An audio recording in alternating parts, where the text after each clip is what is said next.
A Perfumed Scorpion by Idris Shah contains the substance of lectures given by Idris Shah at universities in the United States of America under the aegis of the Institute for the Study of Human Knowledge and the Graduate Institute of International Studies, Farley Dickinson University. Whoever might perfume a scorpion will not thereby escape its sting. Hadrat Bahauddin Naqshband, the Shah. There is a succession of experiences which together constitute the educational and developmental ripening of the learner, according to the Sufis.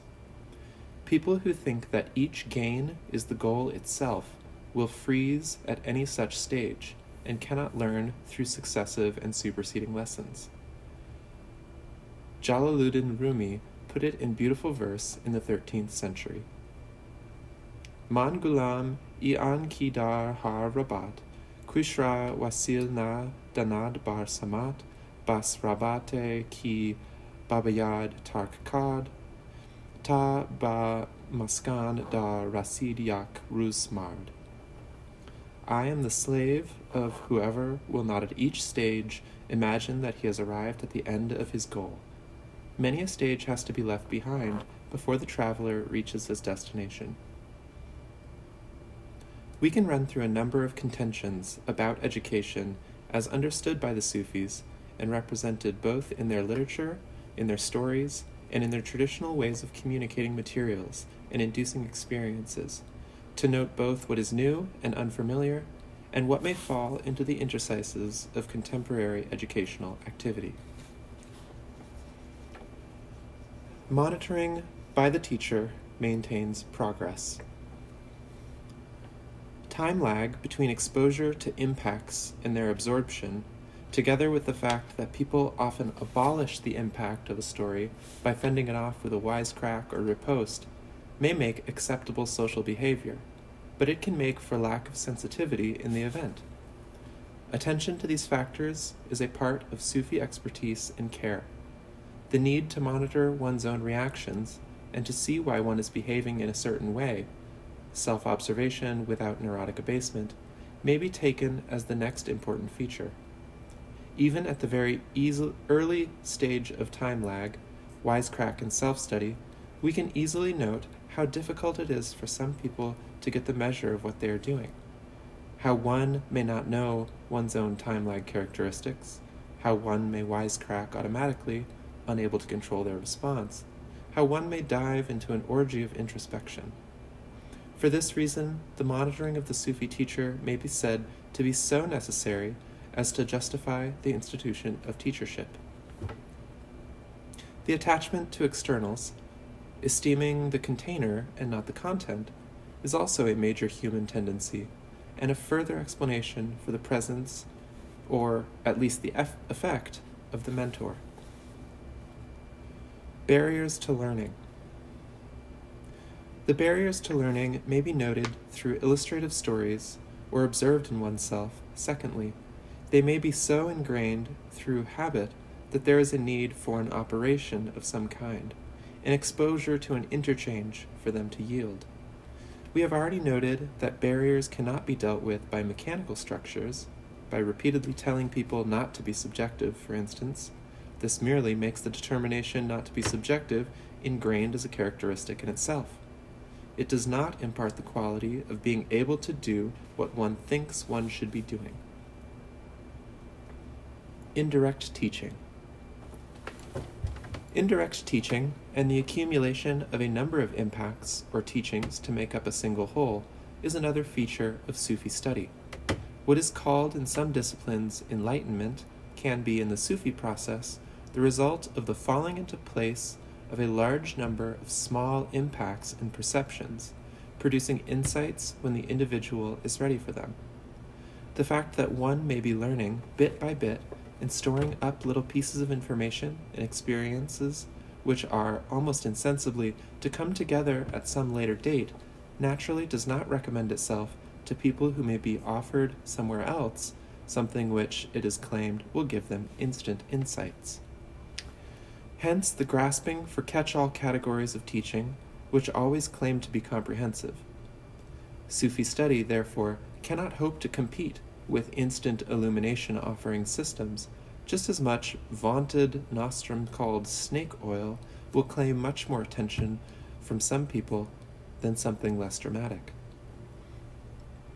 Yet, the drop-by-drop activity of Sufism does cause a certain amount of restlessness, even among those who accept the postulates which have already been mentioned. Hence, it is often found that people complain that their studies are not proceeding along the lines they believe to be indicated, as in the case of the tattooed lion story. In this tale, from Book 1 of Rumi's Mathnawai, a man went to a tattooist, asking for the design of a lion to be tattooed on his back. But when he felt the prick of the needle, he cried out in anguish, asking the artist what part of the animal he was working on. "The tail," said the other. "Leave the tail," cried the coward, "and do another part." But when another part of the lion was started, the customer found that it hurt him just as much, and he instructed the tattooist to abandon that area too. This went on until the tattoo artist threw his colors and needles on the ground and refused to do any more. So the artist had his wish to leave off the work, and the customer had his wish to be relieved of the pain. But the result was that nothing happened at all. The foregoing questions, too, are tied up, in the educational event, by the problem of attention. People who have a portion of attention attached to something other than the subject under study will often, it is held by Sufis, be virtually disabled from absorbing the lesson. This has, naturally, been distorted into the claim that people must marshal and focus every iota of attention before they can learn. This, of course, is the doctrine of 1 aspirin will shift my headache, therefore 1,000 of them will give me higher consciousness. But the nature, quality, and degree of attention is held by the Sufis to be as important as the more easily quantified input in learning situations. Traces of this doctrine of a psychological mean, a moment between two extremes of opinion, belief, or exercise, are indeed to be found here and there in Western literature, though seldom linked with any teaching situation. People will campaign against immodesty with little result other than self-abasement, which may be worse when pursued in excess. As Shakespeare says, "Self-love is not so vile as self-neglecting." Footnote, Henry V. Overdoing things can be poisonous. Short of the 1,000 aspirins, we can find almost innumerable instances of analogies, if not intended teachings, if we only transpose for illustration, not necessarily for equivalence, into more familiar fields. I have just noticed a report to the British Royal College of Physicians of work done by Dr. Elwyn Hughes, a University of Wales biologist. Massive doses of vitamin C are believed to ward off the common cold. Dr. Hughes took 350 people and gave them each 80 milligrams of vitamin C, which is just over 2.5 times the recognized normal daily requirement of 30 milligrams. These people contracted 18% fewer colds during the infection season than the control group on 30 milligrams. There was a further study given massive doses of over 80 milligrams a day. No doubt they got even fewer colds? Not a bit of it. Those ingesting over 80 milligrams got no fewer colds than the 80 milligram people. But they did get something else, continues Dr. Hughes, the tendency to form poisonous substances, such as oxalic acid, in the body. Excessive use of vitamin C, he says, could enhance the dangerous effects of some toxic substances already present in food. Those who have seen the random application of supposedly esoteric practices on would-be illuminates in just such a mechanical fashion will no doubt note the almost uncanny parallel here. Finding further range in jokes. When the other requirements are being observed, there are still more which have to be kept in balance. People who, for instance, are accustomed to hearing stories as something to make them laugh, to inculcate a moral, or to illustrate a point of doctrine, often find that they are unable to look and listen for other ranges of meaning in a story. They are described by Sufis as not learners at all, at least at the stage and in that condition. They are seen to be people who are attuned to moralism, or jokes, or dogma. This is why Sufis so often seem to be asking people whether they really are Sufi students, or whether they are in fact students of someone else or something else. Sufis require attention to what they are teaching, in the spirit in which they are teaching it, no less than in the case of more conventional instructors. Similarly, people who come to consume, to be emotionally stimulated, whether by the presence of the teacher or the unfamiliarity and strangeness of the materials, are not students either for the same reason. Negative and positive operation.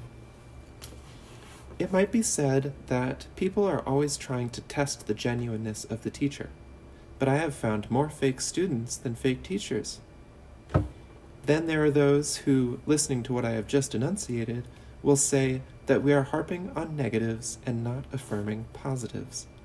They say this for the same reason as the others say unconsciously what they do, by their reactions. If you have to fill the pitcher, the saying goes, you may have to empty it first. To claim that it should be filled regardless of what is in it, even if that thing is unsuitable, is to say something about your own lack of insight, not about the teaching or procedures. Human completion or psychotherapy. Sufi education is aimed at what the Sufis regard as the fundamental incompleteness of humankind in general. This means that the basic problem must be tackled and not the symptoms. So Sufic education may be aiming, indeed is aiming, for this fundamental role, while the student, that is, the person who imagined themselves to be a student, may be asking for psychotherapy, for secrets, for reassurance that his time has not been wasted, and so on.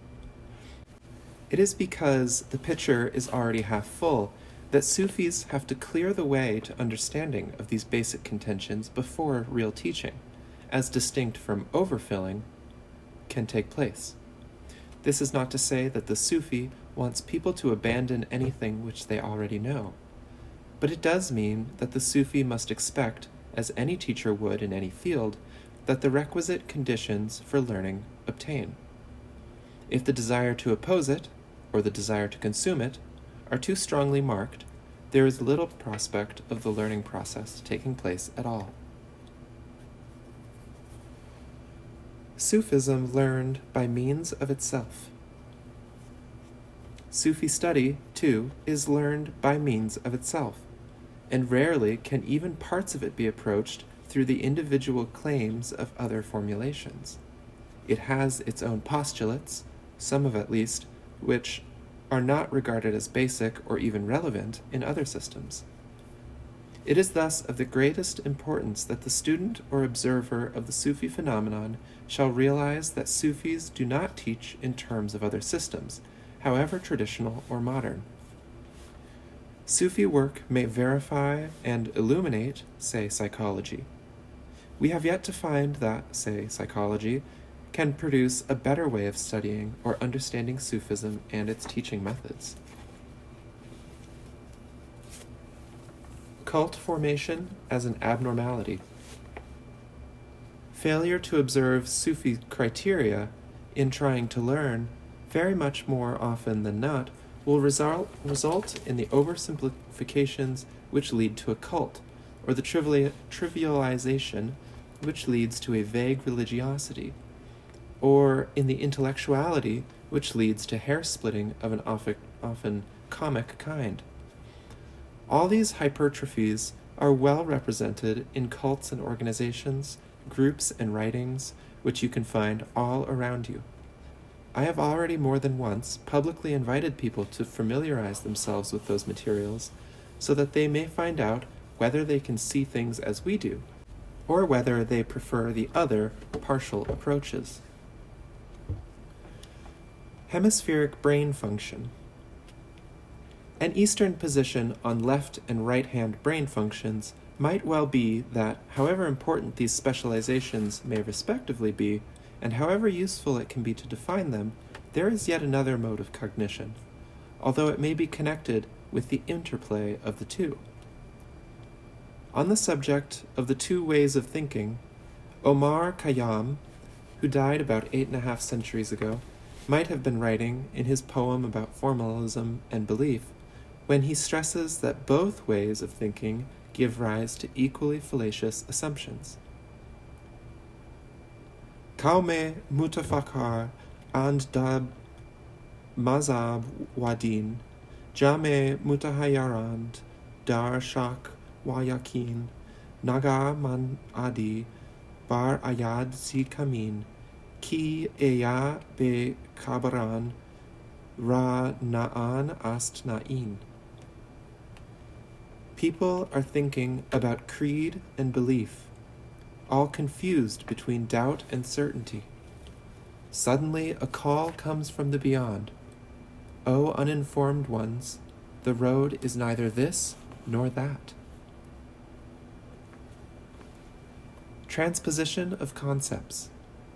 You will observe, as we continue to examine examples of Sufi thought in the educational area, how literal is often transposed for figurative and sequential for holistic.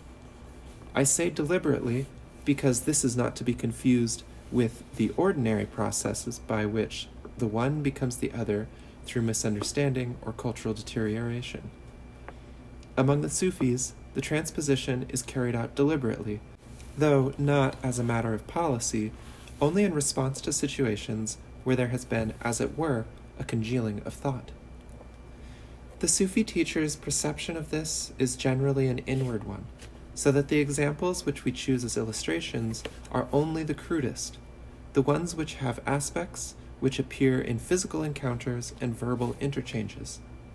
And it is worth remembering that this perception by the Sufi is regarded by him as linked with a cosmic intuition, which drives him to work in the field of human education of that Sufic kind. In this feeling, he agrees with Einstein that the cosmic religious experience is the strongest and noblest driving force behind scientific research. Footnote. Quoted in his obituary, 19th of April, 1955. This may be a driving force, but it certainly is not a discussable one. Speech and experience have opposite characteristics. As Hujwiri, 1,000 years ago, quoting a Sufi director, said, "To ask about experience, hal, is absurd, because experience is the annihilation of speech." Kashf Majub, Nicholson's version, page 370, 1959 reprint, London, Luzac. End footnote. Awareness of motivation. For the Sufi in his area, as for the teacher in any more familiar one, a major consideration is whether the would-be learner is serious in his desire to learn, and whether he wants to work or play. He may be unaware of his own motivation. True and false teachers. People are always asking how they can distinguish the true from the false among the swarms of Eastern sages competing for their attention. One of the neatest and most enlightening interchanges on the subject I have ever heard is this one. Someone asked a Sufi, "How can I tell a true from a false teacher?" The Sufi replied, "I can tell you how to identify the false one." "Good," said the other man. "Anyone who does not pass your test will be my master." "It is not quite as easy as that," the Sufi told him, "because you only have to find a supposed teacher who will accept you as you are as a disciple. This will be the ignoramus or the fraud." Contemporary psychology. There has recently been a great deal of interest in relating Sufi knowledge to contemporary, educational, or psychological theories, and this continues. One of the advantages is that the literate public can, by this method, obtain some outside confirmation that Sufi teaching is authentic in the sense of being based on criteria which are verifiable by accepted methods of assessment. If a Sufi tale seems to show a knowledge of the lateral specialization of the brain, this concentrates some people's minds wonderfully. They feel that Sufism must be genuine, and it may, further, provide a framework through which some aspects of Sufism can be approached by those who need such reassurance. To the Sufi, however, the need for such activity is minimal. Consumerism in approaching knowledge. Transpose it to a more useful mode. Say, for instance, that people are doubtful of the advantages of a new commodity, but can see how it would fit within their existing lives by reference to established commerce, customs, or preoccupations. Both they and the people representing the commodity would be pleased. But how far should either party go? Should the intending consumers only concentrate upon the aspects of the new commodity which please them or reinforce their attitudes or ways? Should the introducers of the commodity put disproportionate effort into explaining these aspects, when the result might be to present the commodity inadequately or occupy too much of one's time and energy? Again, we have the matter of balance in where attention is put, and by whom. It is perhaps fortunate that the situation does not really arise, since it is our experience that Sufi teaching and learning does not need a hard sell or soft sell, but attracts a sufficient number and variety of people without having to enter into this kind of activity. But the matter should in fact be aired because there are so many people who insist on approaching the Sufi study in the consumer way which I mention. Limitations of working with derivative material. There is a distinct value in working with the spin-off from Sufi study. Certain stories and other secondary materials are of great interest to many people in psychology and education today. The materials are felt to be of value to individual disciplines, and no doubt they are. But the degree to which these derivative materials may be used for secondary or even tertiary purposes really has to be explained. It would be inappropriate to suggest that people in the West imagine that Sufism is a mine of diamonds surrounded by much useless clay which the Westerner has to prize away. It would be equally unworthy to suggest that the contemporary Sufi is elitist about his Sufism. The truth, however, is that the Sufi aim is to Sufis fundamental, and the tradition and methodologies are intact and fully operative. Such room as there is for experimentation and reinventing the wheel here is limited and limiting. You do not go to the Massachusetts Institute of Technology, for instance, for a device for frightening away evil spirits. Mismatching of ideas does not help anyone. It is unlikely that people now being addressed include any who view Sufi knowledge as containing bits and pieces which could be picked up and fed into existing frames of education or psychology to give them a boost. And so I need not say much about such a primitive attitude towards what is, after all, the most comprehensive and long-lasting and versatile traditions of man on record. The desire to acquaint oneself with the variety and sophistication of the Sufi approach, however, by means of portions of its instructional methods, is not the same as looking for fragments to loot them for repair work to an existing, perhaps experimental structure. Sufis always welcome interest in their work, which really is objective or altruistic, which really is educational or scientific. But, in order to familiarize oneself with the working of an elephant, grabbing the ears or tail will yield little enlightenment. Consumer it with the energy employed about elephants. In Sufi education, therefore, focus, balance, the weight given to different impacts, experiences, the attunement of the learner, these are paramount, and the Sufi teachership mediates these elements. How not to learn. When any part of a form of learning becomes available, it is standard procedure in the human community, almost compulsive behavior, that people pick up pieces which appeal to them for vocational or psychological reasons and charge off in all directions like Don Quixote, bearing these pieces, which they then elaborate, simplify, and proclaim to be the whole thing, and sometimes to be urgently transmitted to all and sundry. Sufi studies are no exception to this. If you allow yourself to think briefly about what happens in familiar bodies of knowledge, say medicine, philosophy, social, or even political ideas, you will see what I mean. The pattern is undeniable. Now, in most such instances, it is customary for an individual or a body of people to attempt to stop this process, or to regularize the situation by forming a single authoritative institution through which the genuine materials or knowledge and or practice can be regulated. The circuses. With the Sufis, the matter is not so simple.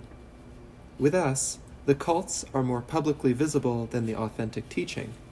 The gurus are more advertised than the substance of study. The transitional, superseded literature is more available than the measured guidance. The reason for this is that Sufism is in essence, in its much more effective and truest form, too subtle, too delicate, too much based upon perception to be expressed in the crude externals, the packages which people always at first demand of anything, and which they are consequently widely offered by superficialists. This successive transition from the fine to the crude is characteristic of one way of the human handling of things, and there is little to be done about it. You can hardly deny that some clowns and circuses are Sufis and Sufism unless you can demonstrate in like terms something which is Sufism, but which is authentic. Appreciation of Sufism is based on perception of it. Perception of it is different from a crude projection of it, appealing to logical or emotional minds. The onus is on the receiving culture to provide enough people interest on this level if the subtler reality is to find a means of harmonizing with that culture. It is almost, but not quite, a case of people getting the Sufis they deserve. One of the most valuable remarks I heard during my youthful Sufi studies was this one, which yielded more and more as I contemplated it. Teachership is function, not appearance. This visible institution of teachership exists in our dimension not because of the needs of the enlightened. It is there, to the contrary, because of the insensitivity of the ordinary person, who will not perceive what is there until this has to be magnified into an external shape. Its first duty is to disappear from appearance and to appear in real action. It seems equally possible to me that the new knowledge of the brain hemisphere's operation may demand a similarly subtle institution to be devised for it eventually. Footnote: see Robert E. Ornstein's The Psychology of Consciousness, London and New York, W. H. Freeman and Company, 1972, and second edition, Harcourt Brace Jovanovich, Incorporated, and the Academic Press, London and New York, 1977. The example of Christianity. I have recently noticed an interesting example of the deterioration of human beliefs, even in an area where there has been continuous teaching of specific doctrines for close on 2,000 years. A study carried out in Britain showed that among Christians, while 70% believed that there was a personal God, only 30% believed that there was a devil. Furthermore, only a minority, an average of 44%, held that Christianity was a better religion than Buddhism. Among Catholics taking part in the same study, only 50% believed in the devil, while a full 92% believed in an everlasting punishment in hell. Again, in the same study, as a result of being asked factually verifiable questions as well, The research concludes that people believe more strongly in matters which cannot be verified than in ones which can. Footnote: Brown, L.B., A Study of Religious Belief. Britain Journal Psychology, 1962, Volume 53, Number 3, pages 259 through 272. End footnote.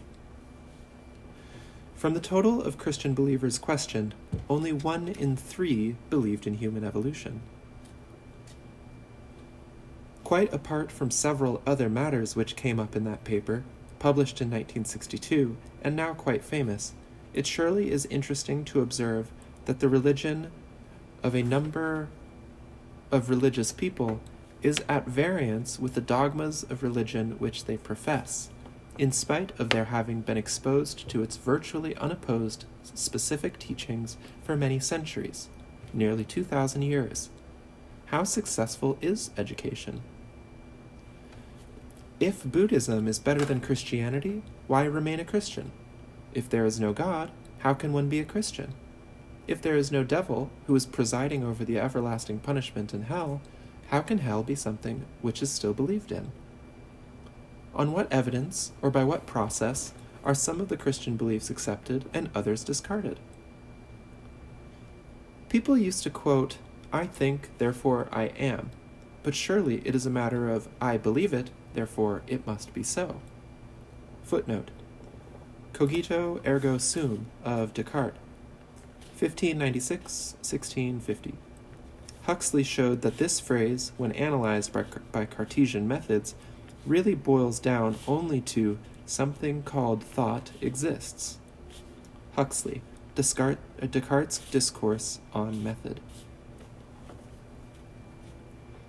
It is a Sufi contention that truth is not discovered or maintained by the mere repetition of teachings. It can only be kept understood by the perceptual experience of it. And it is in the experience of truth that the Sufis have always reposed their trust. Sufism is therefore not do as I say and not as I do, or even do as I do, but experience it and you will know.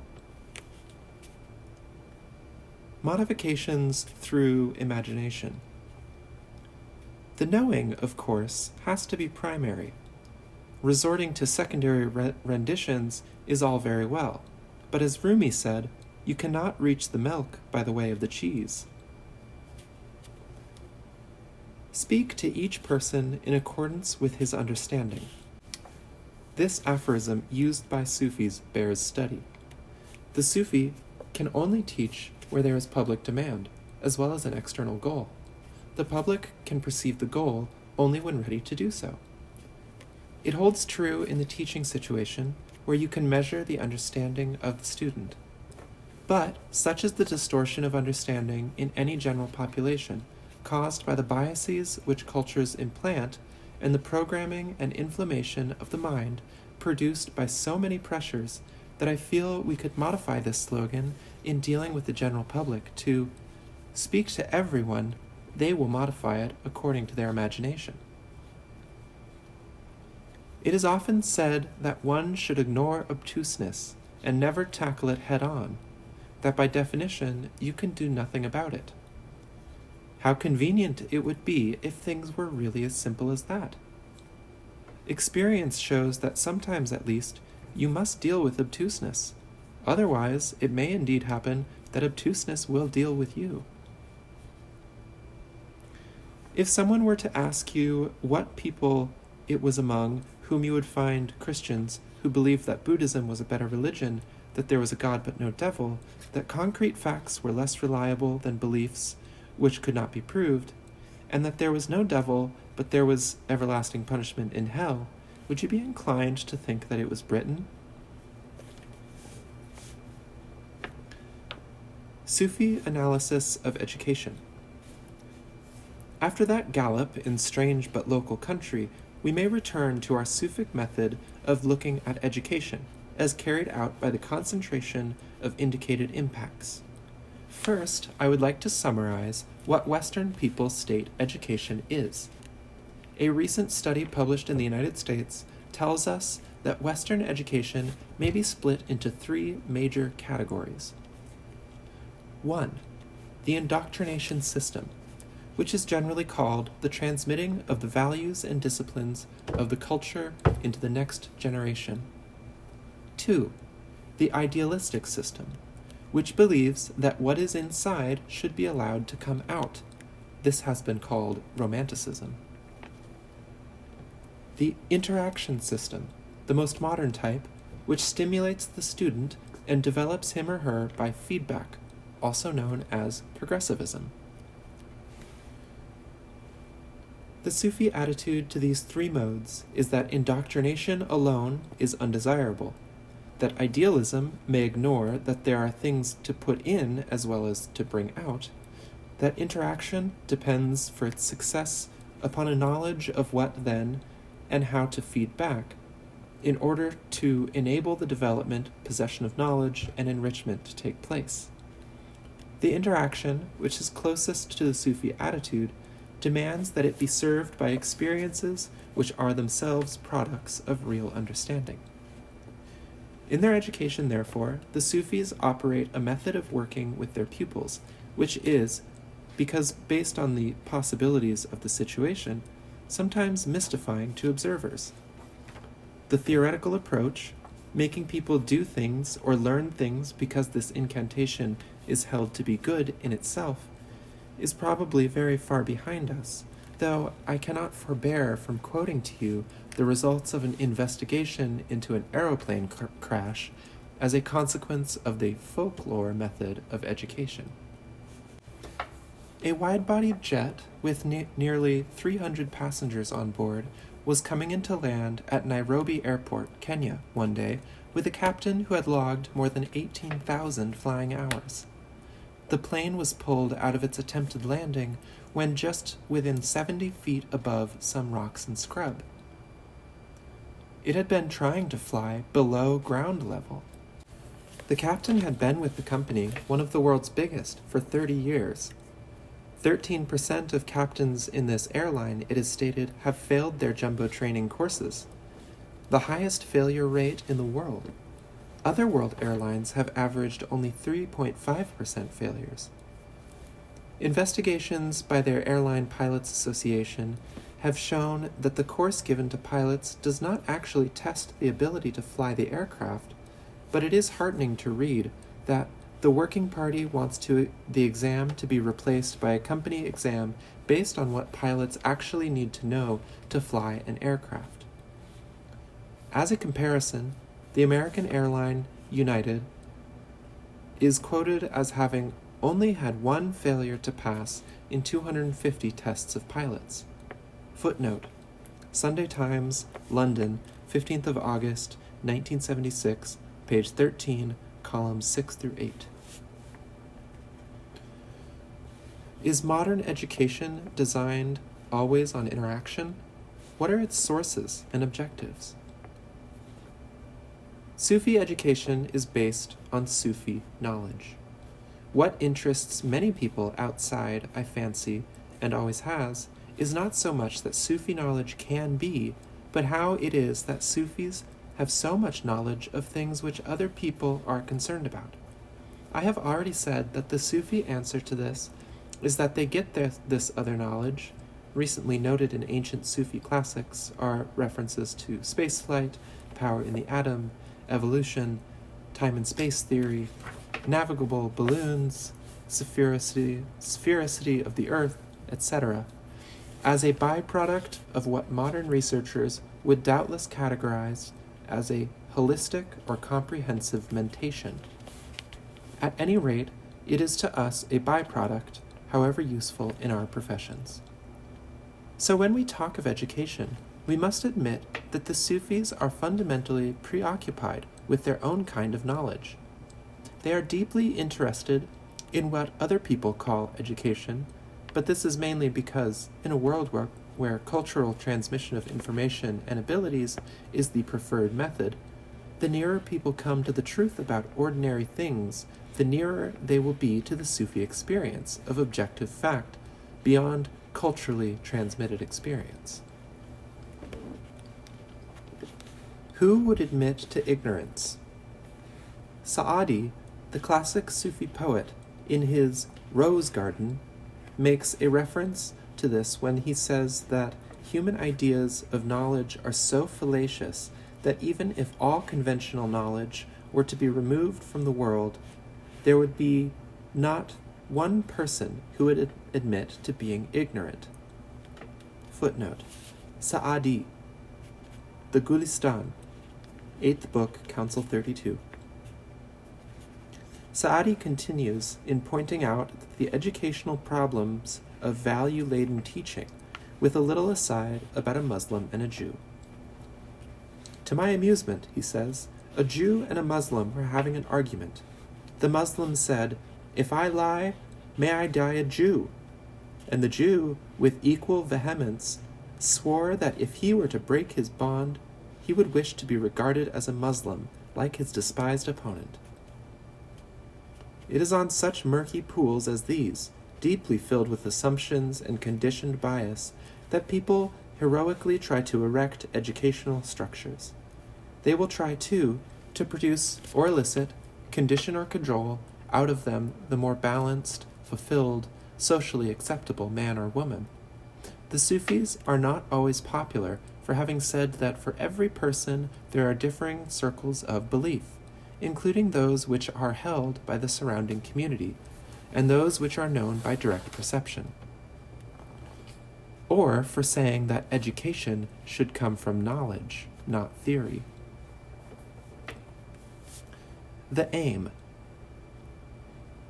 To help to provide people with the means to hold to the norms of their society while acquiring the understanding of a deeper truth, without either disturbing their own equilibrium or that of their society, is the aim of Sufi education.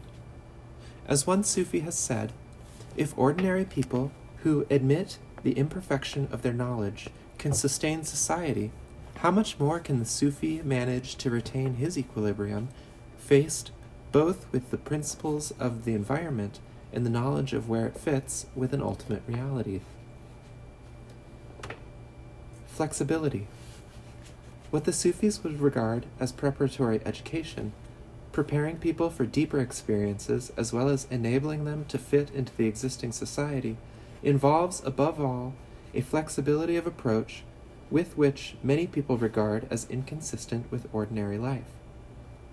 That this is not so is amply demonstrated by at least 1,000 years of connected Sufi history in the Middle East and Central Asia, in the Near East, India, and the Far East, even at times in parts of Europe. So first of all, I would list, as useful to anyone, the Sufi effect of familiarizing people with concepts which they have not considered before. These are things which do not come into everyday life with the same sharp outlines of that of the Sufis through poetry, stories, and other teachings give them. An obvious example is to be aware that circumstances alter cases, and that things considered to be absolute for some purposes are only relative for others. There are innumerable experiences in the stories which I have published. One Western thinker has noticed this problem and this need. Familiar things happen, says Alfred North Whitehead, and mankind does not bother about them. It requires a very unusual mind to undertake the analysis of the obvious. Footnote: Alfred North Whitehead, Science and the Modern World, 1926, page 6, end footnote. We feel that such a mind is unusual only because human thought has got into a rut. This is one tale which has not yet been published. A camel and a mouse both happened to be opponents of what non-thinkers, mindless people today love to call elitism. Each claimed that it should have what the other had, not something measured in accordance with a purported assessment of its requirements. So water was given to each of them when thirsty, but both died. The camel died of thirst because it was given the mouse's ration. The mouse died of drowning when it fell into the camel's portion. Assumptions and points of view. This form of study involves, too, being able to see things from more than one point of view. Again, we have published extensively on this. A third vital approach is to question and examine one's own assumptions, without, however, becoming compulsive about it. In parts of the East, of course, people have adopted this technique in isolation, and so deeply that it gives rise to the sensation that nothing is worth doing at all, except perhaps examining assumptions. This and many other abuses are due to the employment of what are really instruments, not as instruments, but as holy writ or as magical spells. It is no different from repeating, say, the multiplication tables, and expecting this to cause some marvelous multiplying effect. Indeed, the pointing out of the instrumental function in totems and formulae is the characteristic of Sufis. Some thinkers, of course, in the West and even in the East, take this to such extremes that they regularly attract large audiences by declaiming at great length that people should not listen to teachers. The lesson is, therefore, that any instrument can become a totem, but few, if any, totems can become useful instruments, and then only when other circumstances are in alignment. Sequential and holistic thought. In terms of the lateral specialization of brain hemispheres, I think we have an interesting illustration here. The linear item, say a phrase, composed of originally semantically significant words, becomes a dirge, or magical mantram, which is transferred to the mainly holistic hemisphere in the form of something not by then endowed with sequential meaning. A word becomes a form. There is a clue, perhaps, to what should really happen in the Sufi tradition, that a word must have a sound, a form, and a meaning, and that they must all be appreciated together. It is certainly true that Sufi experience appears to make things which are perceived as ideas come into the field of action, and actions to prompt ideas. This may also be one source of Sufis doing things which have a physical shape, but no verbal explanation, though they originate with an inspiration and not in the form of words. It could even be maintained that Sufi education aims at getting both sides of the brain to work and helping them to operate at times in concert and not alternately. Hence we may say that if the methods of Sufi learning were to be written down, the theory would be easier. But while theory becomes possible of understanding by this method, Sufism itself then becomes impossible to learn. Narratives. But a great deal of the Sufi teaching in action can be observed or deduced from narratives. While we can analyze many of these, it is lucky that they almost always have dimensions which mean that their entire versatility can seldom be completely rendered in banal terms, and therefore worn out. Even some statements which have a cracker-barrel philosopher's application can also be used to expose the deficiencies of the aphorism when pushed beyond a certain unregenerate point. Take such a beautiful and arresting saying as one which is current now both in the East and the West. The journey of 1,000 miles begins with a single step. When this is repeated enough, with the customary sage nod or clever wink, most people imagine that it is worn out. It becomes a truism. But when it is submitted for further examination, you may add to this something extracted from Sufi educational and psychological experience. This is to observe that, unless it is understood how, when, and where to make that step, the assertion is devoid of the profound weight which casual and unthinking absorption so often ascribes to it. Another thought, emanating from a state of deep contemplation, can be fed back into sequential terms and has been known to produce a useful capacity for learning beyond the obvious. If he only knew less or more, he would be wise. Of course, he would have to know it in a somewhat different way. Shifting of attention. The technique of attention from the expected to the unexpected is a technique which has some value, and it makes use in Sufi circles of conventions by violating them to point to assumptions as to how a story will end and enable one to contemplate for a second or so peculiar possibilities. A human being once found what he realized was a magical ring.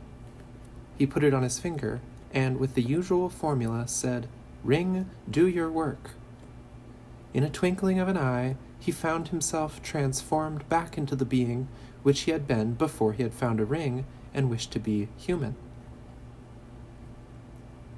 Then there is a joke which serves to see sometimes in a flash how people are out of communication, and not in the way they imagine themselves to be disconnected either. The Minister of Health of a certain country sent a telegram to the governor of a distant province. The message said, "Shall we send you more doctors?"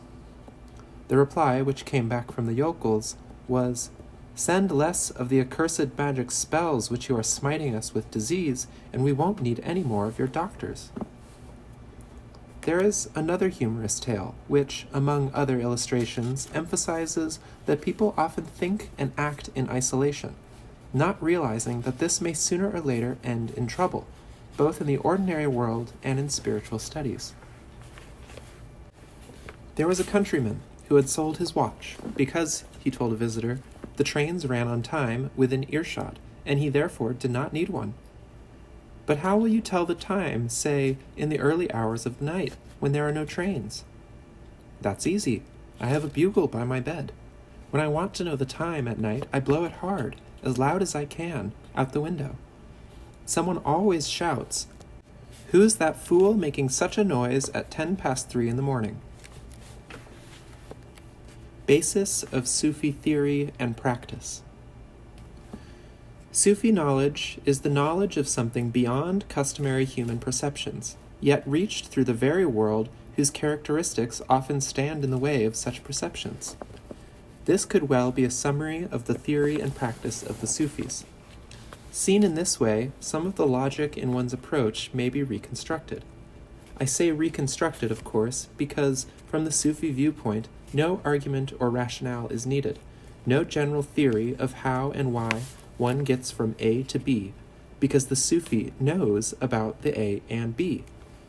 The rationale exists for the benefit of those who may wish to approach the path, but need a theory within which to do so. It might be noted, too, that by no means everyone demands such a theory, but the majority of people do, and the others will understand to whom one is talking in this regard. Energetic attention. Even this coherent, linear thinker of whom we are effectively working has to make a jump of energetic attention to grasp things which lie beyond the reach of his sequentially operating brain alone. His education has to make a new turn when he is ready for it.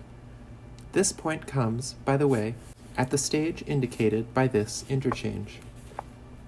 A would-be seeker asked a Sufi, "How long will it take me to arrive at the point of true understanding?" The Sufi answered, "As soon as you get to the stage where you do not have to ask how long it will take." This is not a conundrum. The Sufi, as I am sure you will realize, is merely saying in a memorable way that if your attention is on one thing, you will not be able to concentrate upon another. Learning, among the Sufis, requires attention to other things than how long things will take. Such ideas are not by any means unknown in the West, but they tend to be applied to the concepts of concentrated prayer alone, or of doing one's social duty, or heightening one's emotional pitch. The tradition of extra-dimensional perception being subject to specialized techniques apart from the moral and religious, however important these may be, is difficult indeed to find. Suppression exercises. Hence we see the Western convention in these words of John Donne in the 17th century. I neglect God and his angels for the noise of a fly, for the rattling of a coach, for the whining of a door. This is a small example of the possible use of things of this world, this prison of dimensions, to get beyond these dimensions.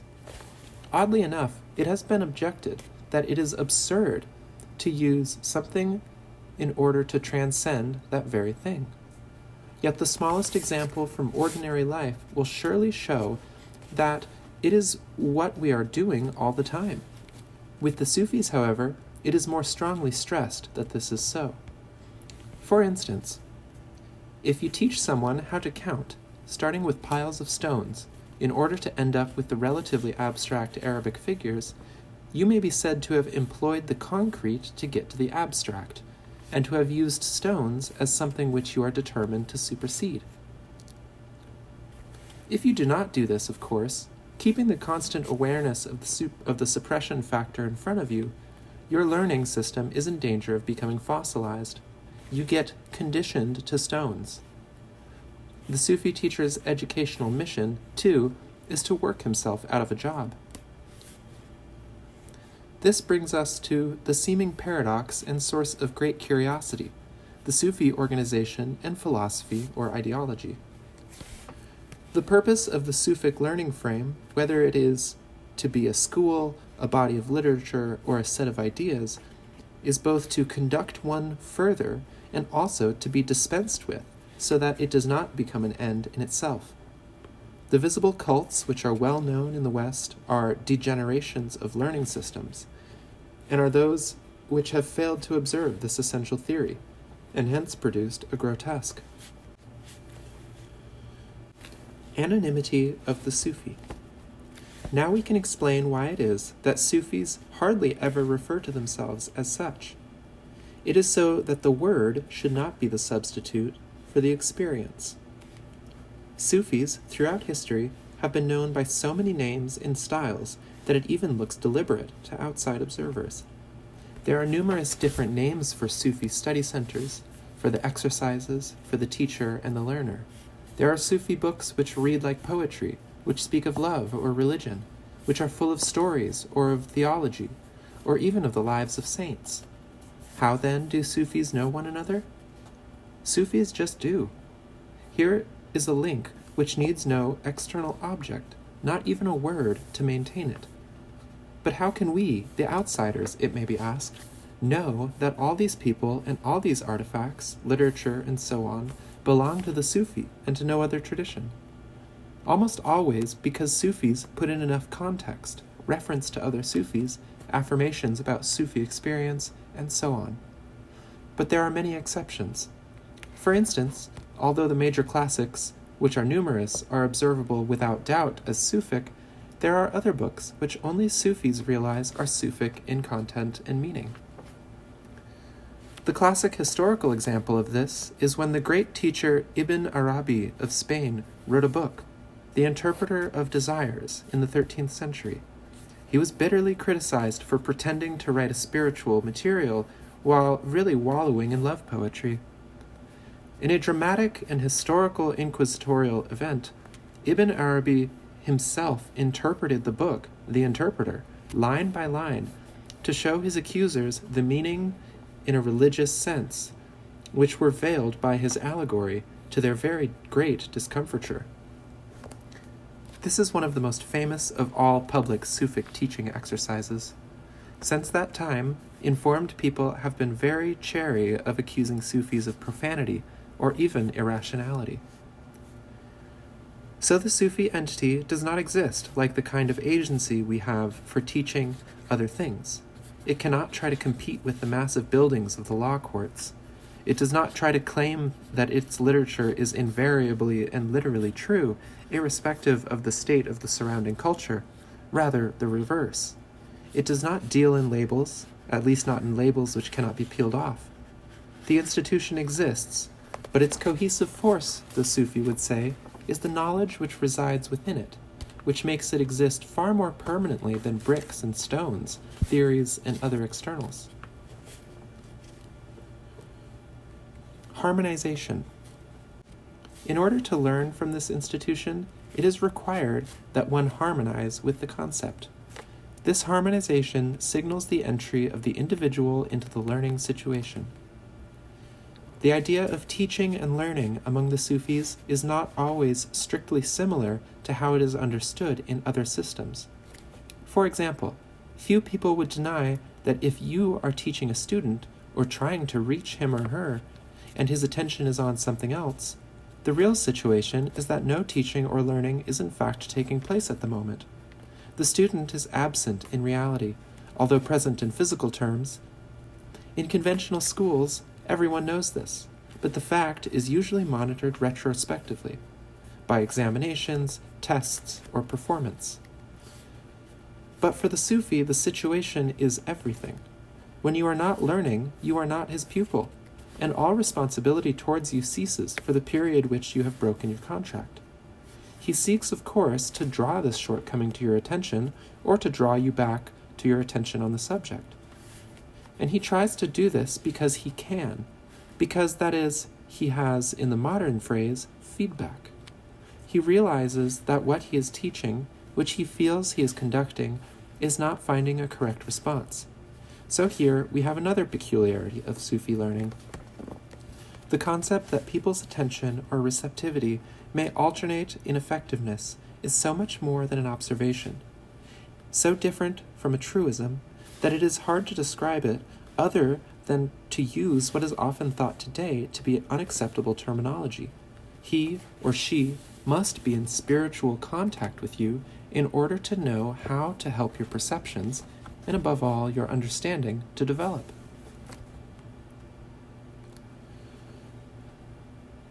Imagination. The importance of the spiritual contact has rightly been emphasized on many occasions. Naturally, of course, this has led to it being imagined to be the real secret, the only way, the thing which must be persisted in to the exclusion of everything else, so that we have very numerous people and organizations in all countries trying to establish and maintain this contact. The result of such lopsided efforts, of course, are to produce a large number of emotional or even sanctimonious people who imagine that they feel all kinds of things. They can usually be detected by observing whether or not they give ordinary people, those not interested in spiritual and esoteric matters, what is sometimes called the creeps. If they seem weird, they probably are weird, not spiritual. Spiritual communication capacity is not to be grafted onto unsuitable bases. Sufi knowledge is also imparted by exposure to those who have potential already. In detail, this learning is carried out by what we have to call both physical and electronic procedures. But these are so many and so varied, and the very mention of them among excitable or impatient people causes so much emotional stimulus that they are best left to the actual, not the hypothetical, teaching situation. Traditionally, among the authentic Sufis, such studies always take place as part of advanced and carefully ordered programs, though some more visible and familiar circuses portray them as applicable to everyone all the time. Rites, beliefs, and practices. From the educational and general theory point of view, it is sometimes quite absorbing for a Sufi to look at the rites, beliefs, and practices of many metaphysical systems, and to note the stage at which the procedures have become ossified. How, for instance, sequences of words or sounds, which were quite evidently once instrumental, became invested with a holy or almost totemistic importance. How certain beliefs and even working hypotheses become structured into what is now thought to be legend or even literal historical truth. It is quite tempting to speak of this, even to publish on it. But there is a distinct disadvantage.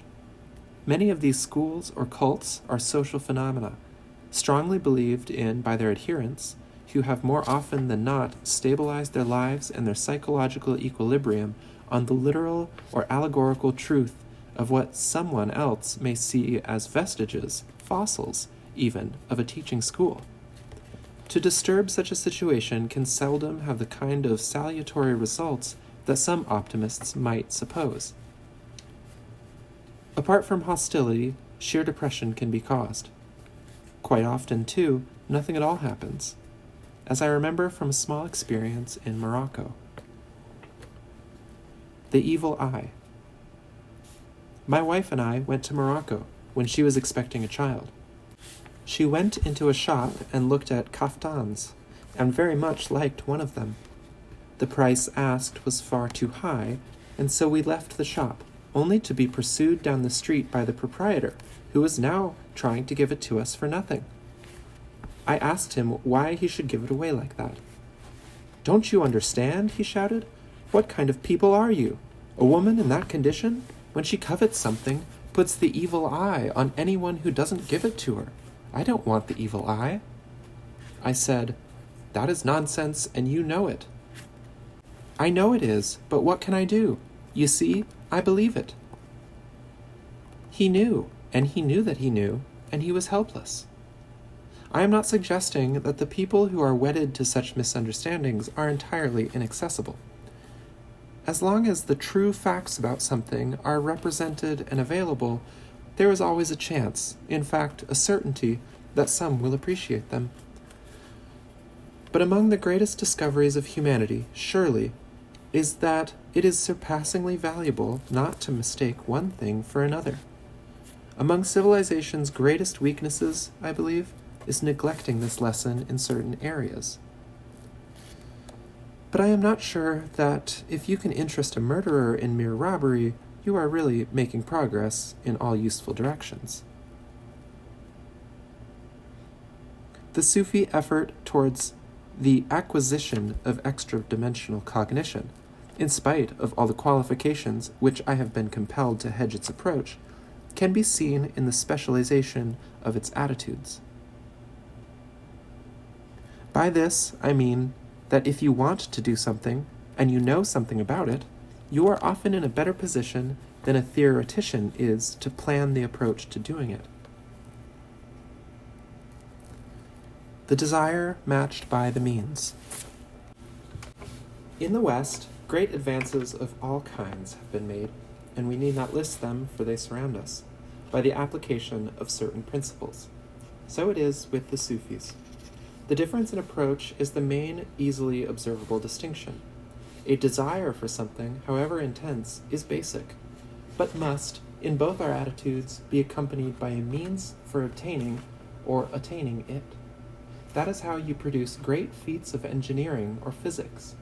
But if you approach extra-dimensional knowledge of the Sufi kind as a consumer, or with too many assumptions derived from inapplicably different areas, at the best, you will reinvent the wheel. That could take you centuries. So, there are three approaches. The three approaches.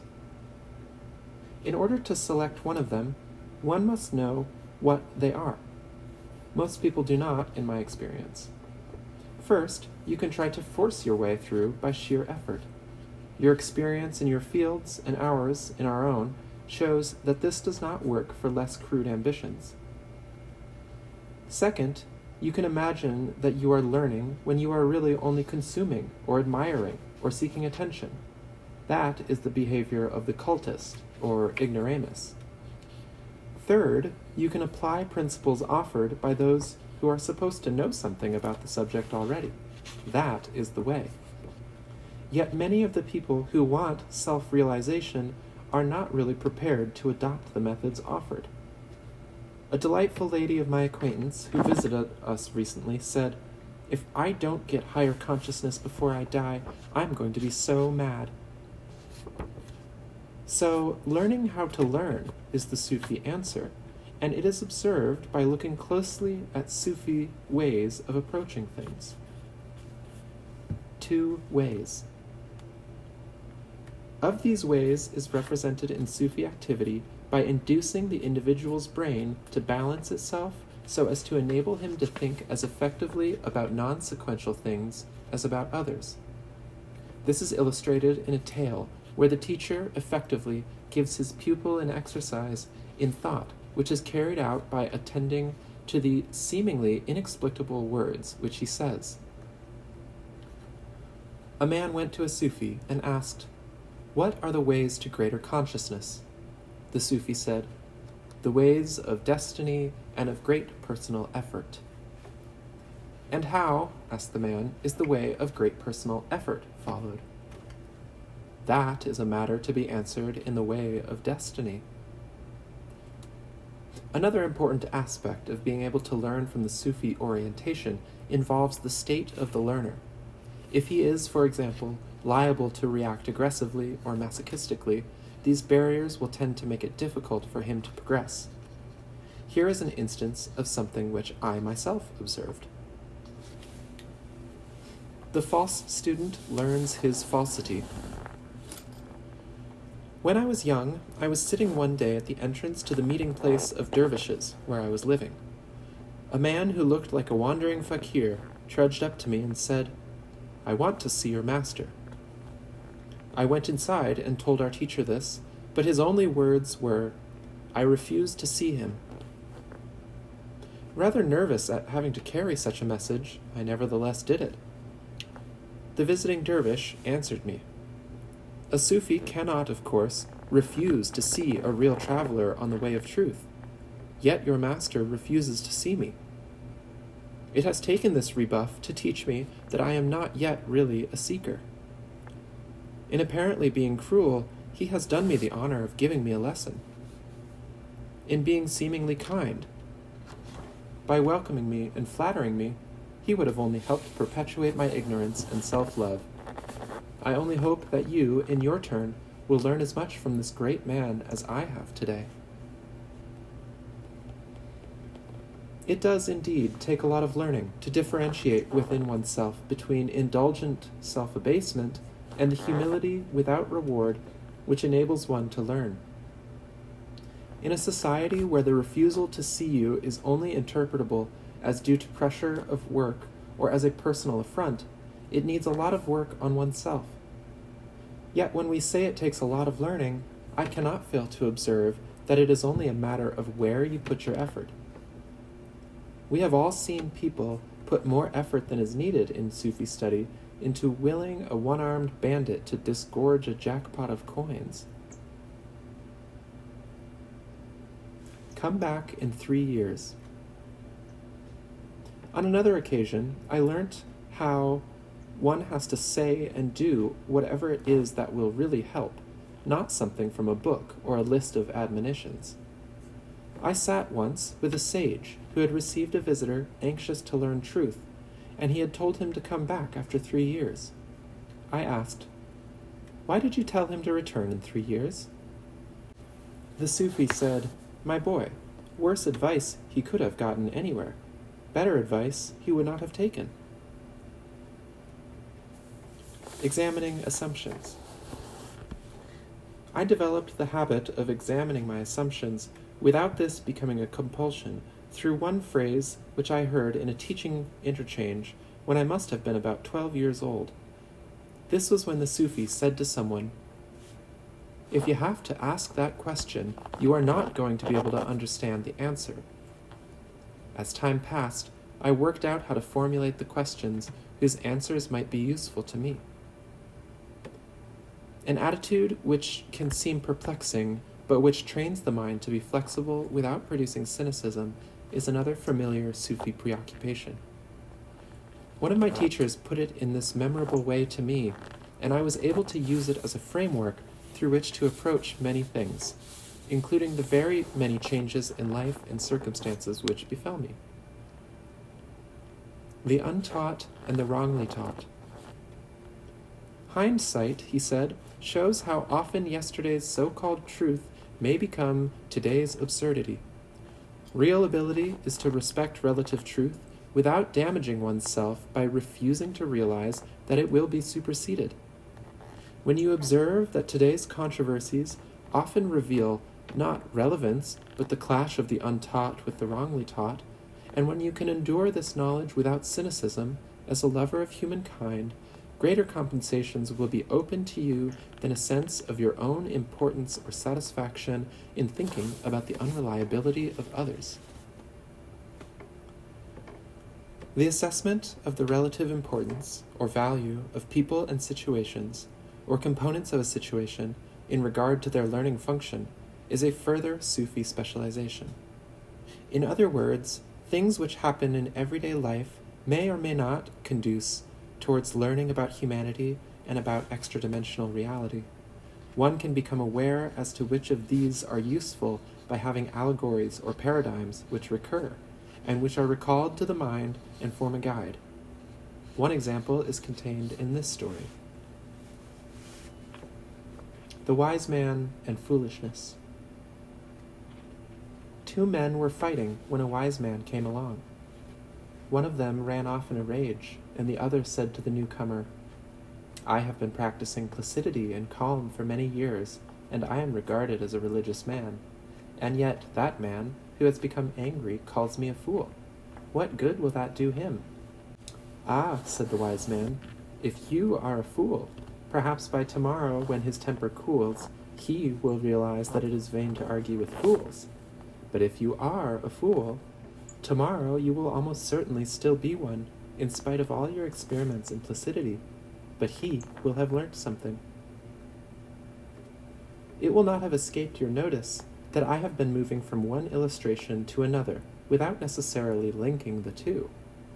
That we have alternated arguments and verbal statements with tales and imagery, that stress has been placed upon allegory and imagery within a sequential narrative, which is not, however, expressed in historical, personality, or logical terms for very long.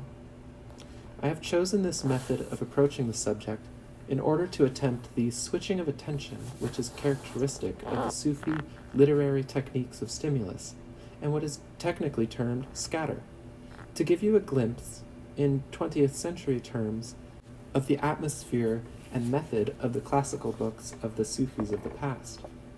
I have, of course, changed the allusions to local matters, such as those of 13th century Persia or the 10th and 11th centuries in Central Asia, and I have provided examples of subjects of present-day concern, and I have also made other changes in order to offer stimuli, and the lack of expected stimuli, analogous to dissertions of those ancient times. This process, in turn, the medieval Sufis developed out of the earlier frameworks which they adapted from the centuries before them. Because it is the constant updating of the literature and approaches to specific audiences which most characterizes Sufi activity. This involves, as you will have seen, a method of dealing with materials which is not entirely uninteresting and is certainly selective of materials. But the selectivity is of a different kind from that to which we are accustomed, where perhaps the intention is artistic or didactic. The selection in this case is made to offer a kaleidoscope of images, some of them familiar, some of them intended to encourage interests, others to stimulate disagreement.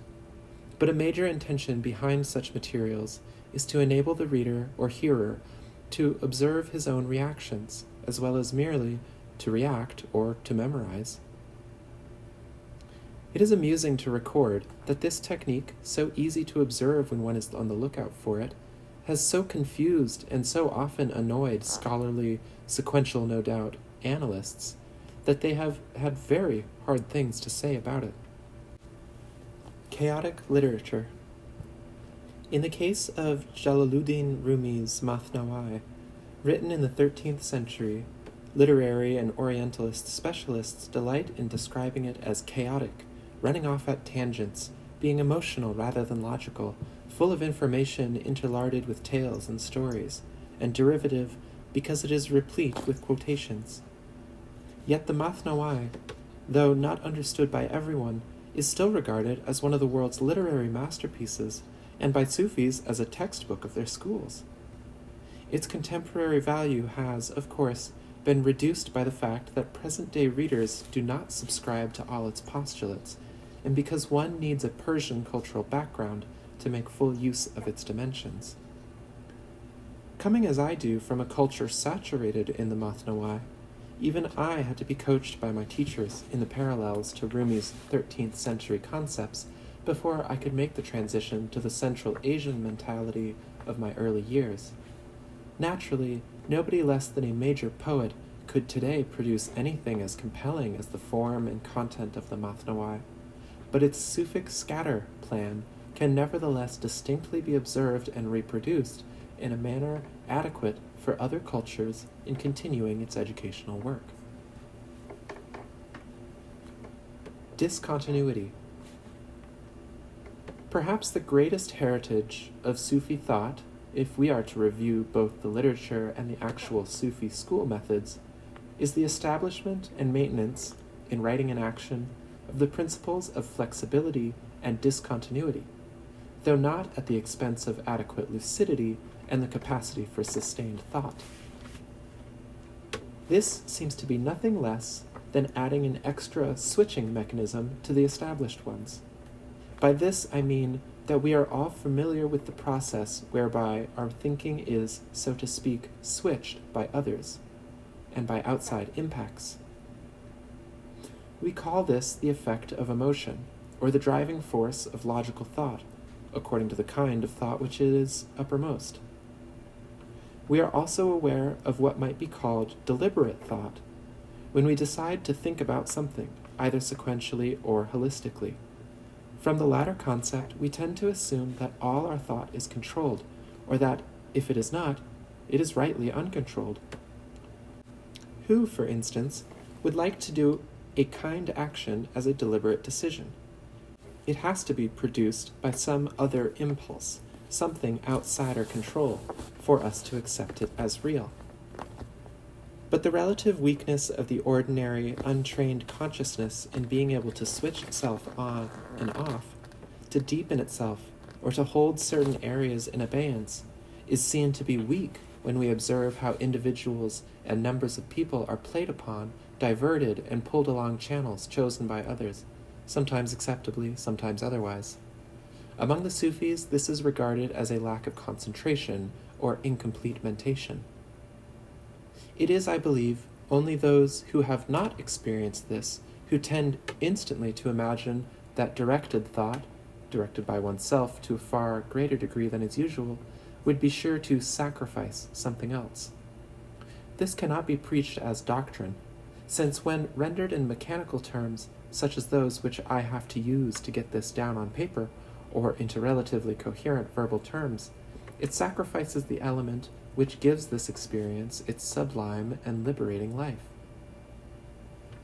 Alas, at a juncture such as this, when one can only speak to a limited extent about things which do not belong to the area of speech, one realizes why, to the fury and bafflement of others, so many Eastern thinkers have to content themselves with saying such things as that whoever has the skill to fashion precious jewelry also has the ability to hide it effectively from thieves. And there is an even harsher saying that a moment of truth is of little advantage to whoever needs a good half hour of it. But we can take consolation for the future in the Sufi teacher's somewhat negatively expressed piece of advice, which yet carries within it the instructions as to what one should do next in order to learn more. Do not be that person who puts a grain of rice into a pot with the expectation of drawing forth a handful of food when it is cooked. The visitor from space. I am quite sure that there is a very useful and quite unusually fruitful collaboration in the making between Sufi thought in its designed expression and the large number of people in the West who will accept that, to them, unfamiliar systems may have to be studied by unfamiliar methods. There is a discernible groundswell of opinion which does not want to be sidetracked by cults or satisfied with gimmicks. The first step forward from here is connected with the level of understanding. A colleague of mine in the Middle East emphasized the need for mutual understanding when we met recently, and contributed this very modern Sufi-type tale to submit to you, as a warning that we should not miss the opportunity of communicating as the people in this story did. Scientists from this world had positioned a satellite to broadcast a call to any passing interplanetary being to show that there was intelligent life on Earth. The apparatus was linked by a translation computer which was designed to put the visitor's words or signals into English. Sure enough, before very long, a superior being on a space mission came across this device. Recognizing it, he dismounted from his ship and spoke into the apparatus. He said, "Earthlings, I am a Superman out of space." As the automatic translator began to type out his message, the scientists on Earth were hopping up and down in excitement. But the phrase, "Earthlings, I am a Superman out of space," was printed out due to a lack of harmony between the vibrations of the two parties as, "People of dirt, I am a virile heterosexual without an apartment." So the message was interpreted as a hoax, because it was too trendy and apparently nonsense by the serious Earthmen. And the spaceman, well, he was rather too serious-minded too. He decided that, as there was no reply, the satellite must be broken, so he fed it to his space cat.